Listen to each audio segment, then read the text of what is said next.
Hello everybody, I'm here to talk to you today about zone exploration in Mutant Year Zero by Free League Publishing. I'm going to be referring to the book that I've got on hand here in preparation for running it myself. So it's a grid crawl. Every time the players come across a new grid, you do several rolls. You either roll or choose or whatever. You have to first determine the sector environment. So things like thick woods, scrublands, marshlands, dead woods, ash desert, huge crater, glassified field, overgrown ruins, crumbling ruins, this sort of thing. So you get the general thing. This gives you an indication of whether there's a ruin there, whether there have been buildings there in the past or not. So i.e. if it's an ash desert, then no buildings there probably. Of course you could break that rule yourself, GM prerogative. Whether there's a threat there, yes to all of those, potential threat there, and whether there's an artifact there depends. A lot of things may not.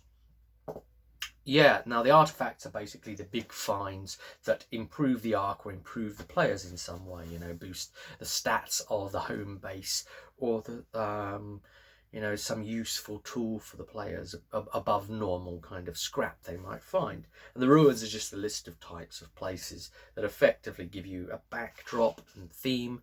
So all of this is really created between the GM and the players, and maybe the players describe some, maybe the GM describes some. It's a bit of like amateur dramatics, improv kind of style thing going on there. You go, I go sort of thing.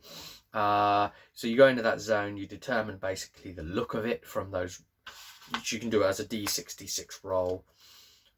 Type of ruins, again, as D66 rolls, whether they're normal or industrial.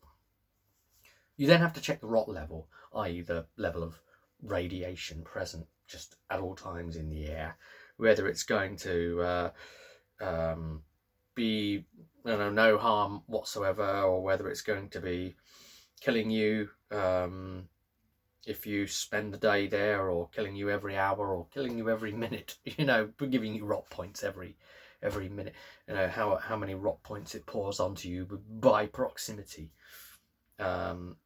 which it can wax and wane depending on the radiation condition of this post-apocalyptic setting. Threat level is another thing to take into account here. So we have basically, the lower the threat level, the less chance there is of threat. And the threat level itself as a number determines how many threat dice you will roll to check if there's a threat. So the low things would be fringe zone sectors, which, fringe, yeah, so anywhere between 1 and 4 dice. Central zone sectors would be 5 to 8, and unusually dangerous areas would be 9+. Of course, GM prerogative again.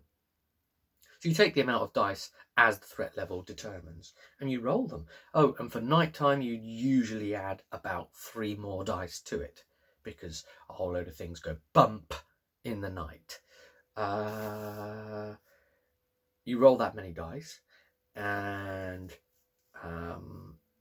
basically, if you're rolling dice in a section where there's supposed to be an artifact, remember the artifacts are the big finds, for every 6 you roll, or the radiation symbol as per the mutant dices, their 6s look like that, because they are 6 as successes. They are 6-success type of game.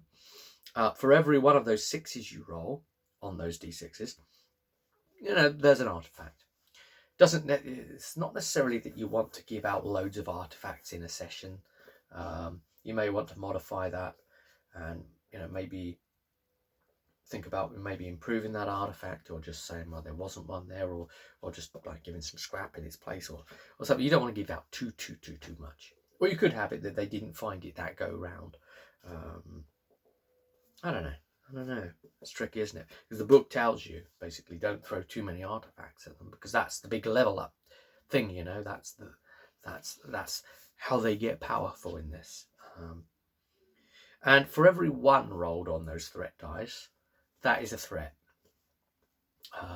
So you can then roll on the threat charts, which can either be humanoids, monsters, or phenomena, which can be like weather or um, or something you encounter that's non-sentient. So, like, I don't know, a particular rot hotspot, or even though you've already done rot, it could be like an exception within the sector, for instance, or you might walk into some, a sinkhole or something like that. Could open up. It's just like something like that. And the idea is the more ones you roll, you could either do another roll on the dealy do chart there to create like a multiple complex threat, or you could add on to the danger of the threat. So by adding on to the danger of the threat, let's just say you rolled some sort of beast mutant things, right? So you'd roll, that would be however many gets generated there, and you could basically add to that by extra ones being rolled. So you could say, well, there are more of them because of those more ones, or you could just say, well, there's those, and I've rolled another one, so there's also the obelisk in effect, or something like that. So there's two things happening. So you generate those threats. But the other thing to just mention while we're on the zone travel, a couple of things really. There are some like pre-made zone sectors which you can decide where to place. There's a handful of them that have already been made, written out and such. So you can just drop them in where you think the player should go, or like where it makes sense, or you could put like breadcrumbs or signposting or whatever to get them there. But the other thing is the Stalker. There's a specific class that interacts with zone travels, and that's the Stalker class. And basically they will do a find the path kind of skill roll thing to improve their chances of knowing more about the area, so they can find threats before the threats find them. They're scouting things, and they can basically use their stunts, i.e. extra successes. This is a success-based game, sixes, to determine, well, I'm going to have, they could choose to say, I'm going to have the exploration time in this area, or I'm going to use a stunt to try and find water, or I'm going to use a stunt to try and find bullets, or I'm going to use a stunt to try and find food, or whatever. So yeah, they kind of choose that. And the other thing is there's also a mood chart to roll on. So you can roll on the mood chart, and the mood might be either people, weather, remains, events, or terrain. And that again would just be additional backdrop elements that give you theme and something to narrate around. And the idea really is that the land itself sort of becomes a narrative character that the players interact with, and like a session, a square of travel is supposed to take something along the lines of 4 hours, but it could be more or less depending on your discretion as the GM. But also you determine that if the players go back through it again when it's already been explored, that maybe it will only take, say, an hour to travel through it, because you're not looking through it precisely every nook and cranny as you go. Yes, I'd like to see the difference between a nook and a cranny. I'd like to see the definition of a difference.